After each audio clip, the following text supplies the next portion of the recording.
So what I thought might be useful would be just a quick run through of your essential documents that you'll need to embark on a P&O cruise. So once you've booked your cruise and you're ready to set off for the port, these are some of the documents that you definitely need before you're going to be able to get on the boat, and some documents that are just good to carry.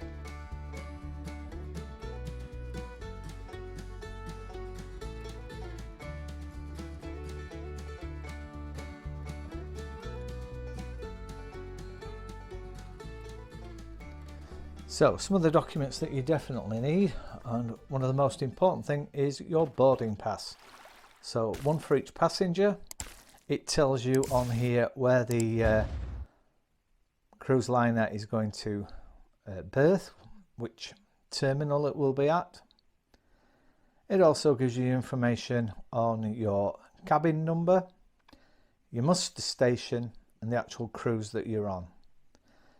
On here it also shows you your arrival time.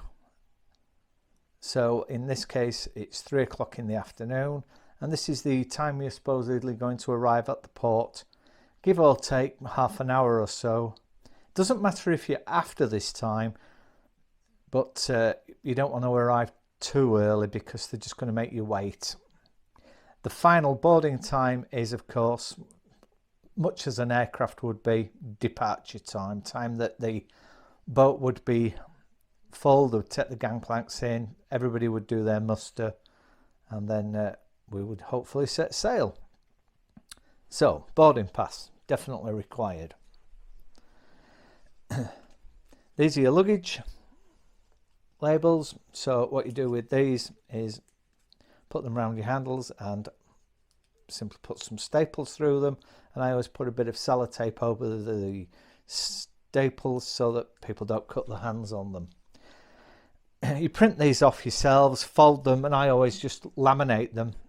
I don't have a laminating machine, but I do have a laminate pages from the pound shop or whatever, and I just use a hot iron. So I'll make my own.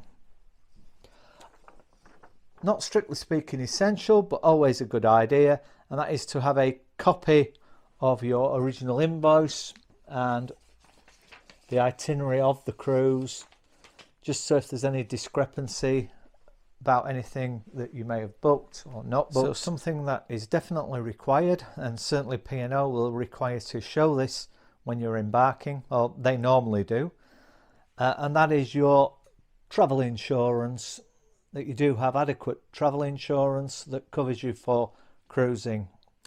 As a side note, ours is through the bank. We get it included with our bank account, and to get the actual a copy of the certificate with the details on it, I simply rang the bank and they sent me a printed copy, and I use that for cruising. Something you definitely need: your passports, depending on where you're going, obviously some currency, and then some what I would say are good ideas to take with you.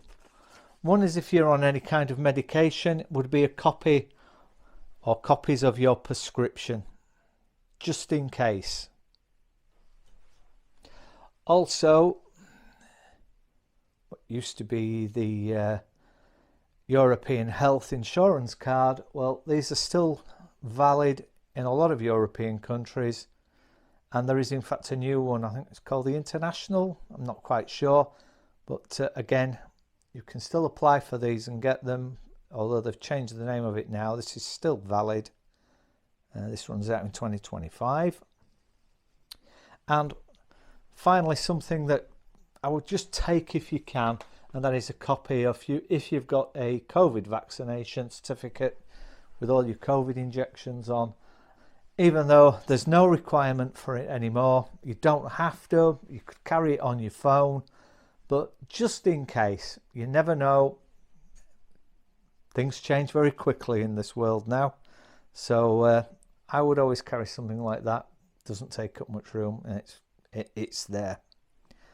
So these are the things that you really need for your embarkation on a P&O cruise, And in fact, most cruises you'd need the same things. Hope that helps. Bye.